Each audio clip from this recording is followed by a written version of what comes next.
Day 3 of Saints training camp had the most fireworks yet between the offense and defense. Doug Mouton and Ricardo LeCompte have more on an energetic Friday in Irvine.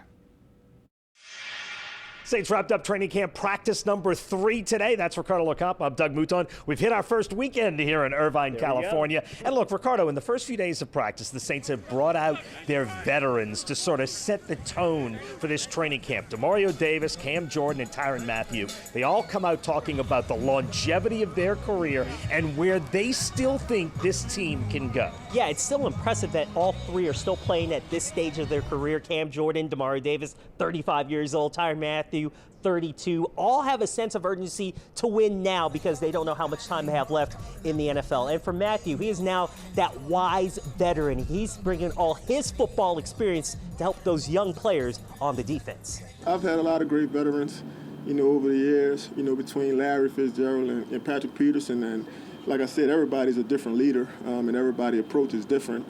But you kind of take things from each one of them. And I'm getting old. I feel old as those guys were, when I came in the league. But it's fun, man. I love it. And like I said, man, it's all about accountability.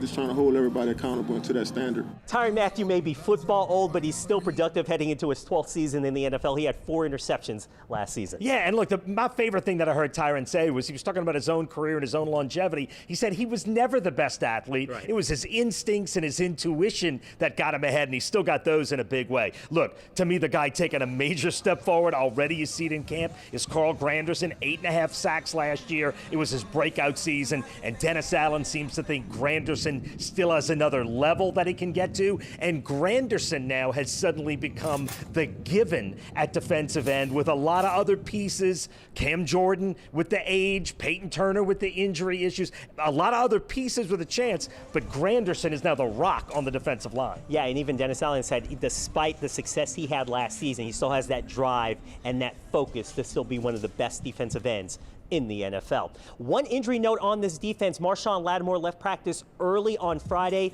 Dennis Allen called it a little hip flexor injury. We don't know what that means in terms of the severity of that injury. We don't know how much time, if any, he misses in practice. And our play of the day from training camp, in the portion of practice we weren't allowed to shoot, Derek Carr connected with Chris Olave on a deep ball by the sideline, and he fit it in a very tight window. Alontae Taylor, who's been playing well in the first 3 days of camp, draped all over him, but still Carr was able to complete that pass. He had just 2 incompletions total in the 7-on-7 and team drills combined. Yeah, I thought the Saints offense had a really good day overall. And while that was going on, there was also one-on-one O-line, D-line. And I thought Trevor Penning had 2 really good reps against Cam Jordan. I know it's not a lot, but it's a start. It's little building blocks. His feet were good. His balance was good. Trevor Penning showing a first sign. Many more still have to come, but it's a good start for Trevor Penning. That's Ricardo LeCompte. I'm Doug Mouton as we wrap up day 3 of Saints training camp here in Irvine, California for WWL, Louisiana.